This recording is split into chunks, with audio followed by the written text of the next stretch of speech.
Did you know that fish and chips were very important in us winning World War II? And that's according to Winston Churchill. And the history of fish and chips and salt and vinegar didn't actually start in Britain. Amazing. And fortunately, Britain does hold the world record for the largest ever fish and chips, and the numbers are terrifying. So let's get straight into it. Hello, fellow connoisseur of curiosity. Welcome to this AI free space. And yeah, in the World War II, fish and chips played a very important role. There is a myth that in the D-Day landings, British soldiers at night time, when they were in France, used fish and chips, the phrase, as a shibboleth, a password, a code word, so that they could identify if in the darkness there was friend or foe. So apparently British soldiers would say fish to somebody in the darkness, and if it was a Brit, they would definitely say chips back. If they didn't say that, they knew it was somebody who might not be too friendly to them. So fish and chips was actually saving soldiers' lives in World War II. And Winston Churchill called fish and chips the good companions and knew how important having our hot traditional dish, how important it was for our morale and keeping up the spirit in the dark days of the Blitz. When Winston Churchill was actually First Lord of the Admiralty, he wrote a famous memo called Utmost Fish, where he demanded that his subordinates come up with a plan in one day by midnight for utmost fish policy. So essentially what he was asking for was, is there the possibility to bring back some of the trawlers that had been acquisitioned for the war effort, to bring them into use for trawling for fish, to be able to supply the national fish and chip shops, because they knew it was so important to keep up a kind of normality during a period of time that was obviously completely abnormal with the daily bombings in the Blitz. So yeah, the utmost fish showed that Winston Churchill was a very instinctual politician, and I suppose that he knew, what's the phrase, that an army marches on its stomach? Well, it was a kind of national defense to have fish and chips still available, and that's why they were never actually rationed. We all know there was strict rationing in the war. Things like butter, eggs, sugar, and fish and chips were kept exempt. But it was a kind of tricky little politician's move, as they are wont to do, because even though they weren't rationed, they weren't in plentiful supply, let's say, fish and chips. Because, as we've mentioned, the trawlers were doing military duty, and even though there wasn't the strict coupons like you had for the butter and the eggs and the meat, you still had to pay for them, but money was in short supply as well. And for the working classes, it was still a big treat to have fish and chips, because it was quite a big expense in the wartime. And actually, the cooking oil that was used, that was in short supply. Things like beef dripping, not readily available, and fish and chip shops would cut their cooking oil with pretty much anything they could find. So people who lived through the war talked about how The crispy batter that pre-war British taste was used to, it wasn't the same. It was kind of soggy because the quality of the cooking oil had reduced. And also because there was a lack of the normal fish supply, they had to actually use snook. S-N-O-E-K. I don't even know if I'm saying it right. Maybe it's snook. It's a type of barracuda from the waters off South Africa. And it would come in tins.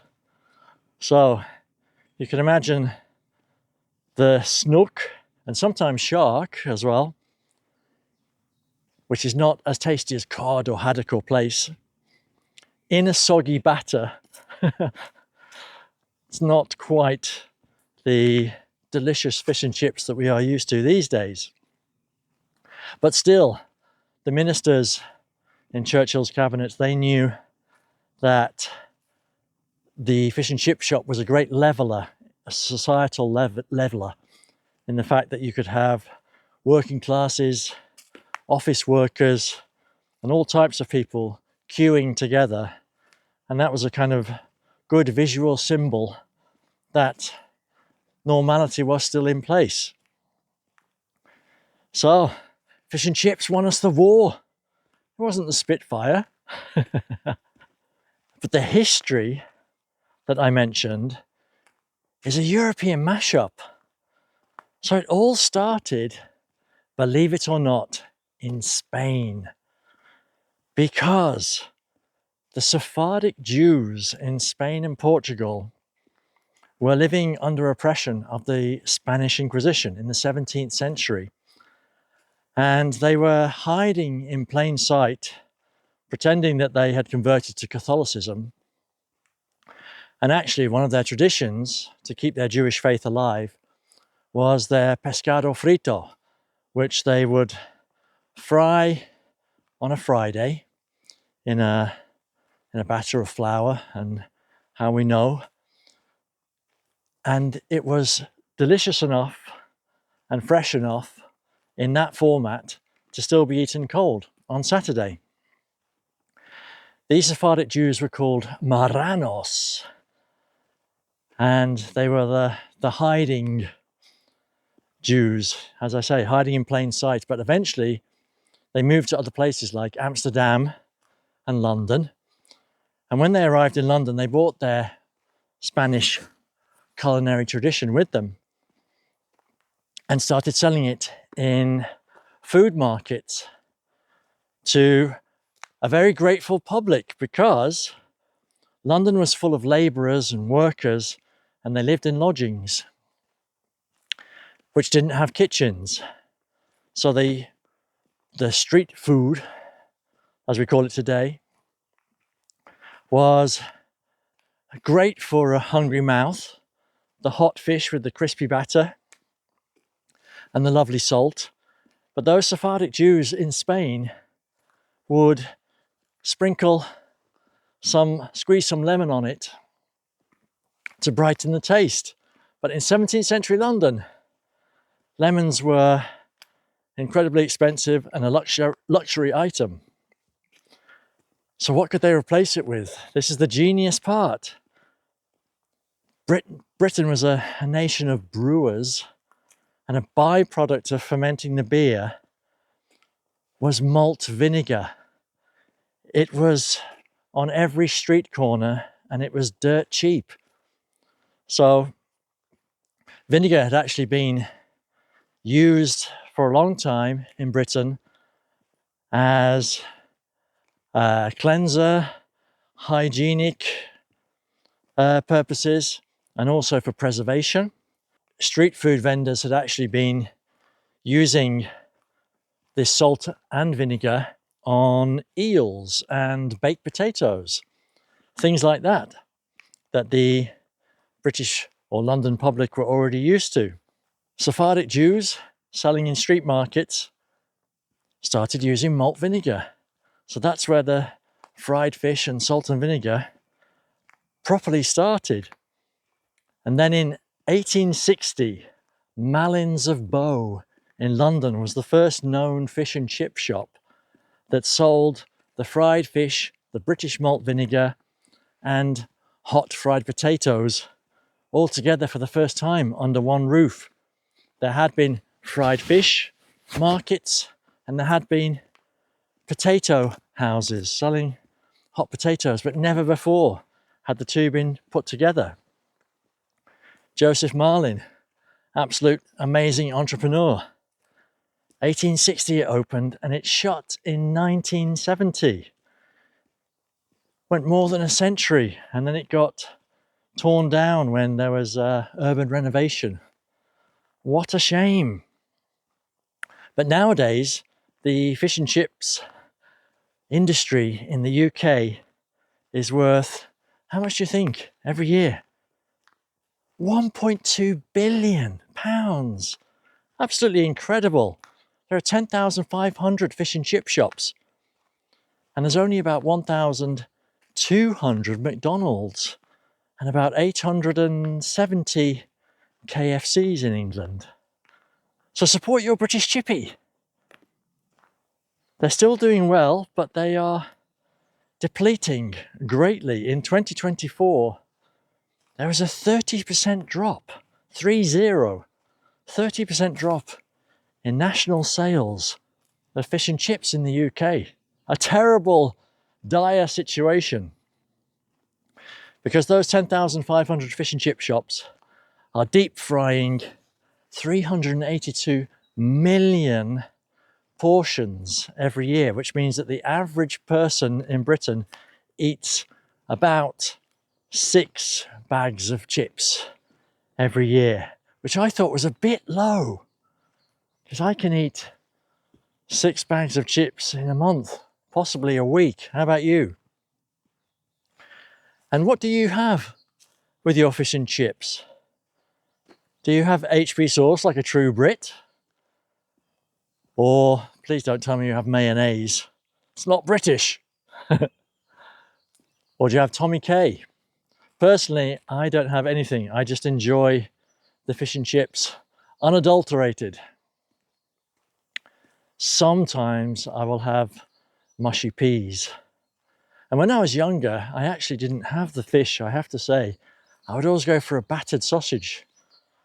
But I think I can count pie and chips in a fish and chip shop on one hand, the amount of times I've ordered that, because those pucker pies, they're not really doing it, are they? What's your opinion? Let me know in the comments down below. I'm not a fan of them, but if you are, let me know what's your favourite flavour. Okay, moving on to the world record. It's a good job that we hold the world record, as we are British and the inventor of the combination of fish and chips. So in 2018, Resorts World Restaurant in Birmingham took the world record for the largest ever fish and chips with some astonishing numbers. They took a 492 kilogram, which is over 1,000 pounds halibut, which was caught off the coast of Norway. So that is one big fish. I mean, imagine catching that and telling that story in a pub. Oh my God. No one would believe you. So from that 492 kilogram fish, and it had 30 kilograms of bones alone,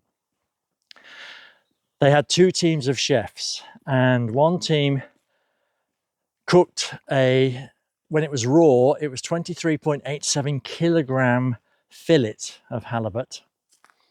And there was another team that were cooking the chips, and they had raw potato weight was 54.9 kilograms. And the adjudication from the Guinness World Records says that when you are starting off with the raw materials, the potatoes cannot weigh more than double the weight of the fish that you are cooking, the raw ingredients. So when they had actually cooked the fish, which took 2 hours, and they'd cook the potatoes, there is weight loss during the cooking process. And so the eventual weight of the fish and chips was very close to the original weight of the raw potatoes. So the final output was 54.99 kilograms. But here's the twist. The chef was called Christian Janet. He sounds pretty French to me. Are we going to allow that? Our national dish, our British fish and chips, cooked by a Frenchman? We'll have to let that slide for the moment. Let's call it a Birmingham record. Well done, the Midlands. So when they said to the head chef, how did he do it and why did he do it? He said, I don't know, just for the halibut. Come on, this is dad content. Old but gold jokes. If you're not an English native speaker and you didn't quite get that joke, ask me and I will try to explain it in the comments below. So yeah, do you love your fish and chips? Are you doing your part to keep our national dish alive? Are you supporting your British chippy? The National Federation of Fish Fryers, NFFF. That's the association. It's not very easy to say the whole thing. I bet they're glad of the acronym NFFF. They have an annual Oscars, essentially. And in 2025, the best takeaway restaurant, according to the NFFF, is the Scrap Box in Yorkshire. Big shout out to the Scrap Box. You can invite me up anytime to taste your wares for free, hopefully. I would love to.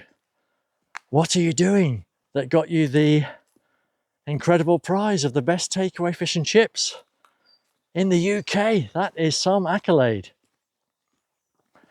Incredible. The story of fish and chips, where it came from, a 400-year-old piece of European history. Winston Churchill fed us, kept us going through dire times. It won us the war. Amazing. We need to keep this tradition alive. So don't plump for those terrible American French fries. They are nothing compared to the mighty British fish and chip. So why not subscribe? We've got a lot to get through. Intriguing questions and quirky nostalgia about the UK and heartwarming stories. Grab your hat, let's have a chat. I'll see you in the forest next time. Toodaloo.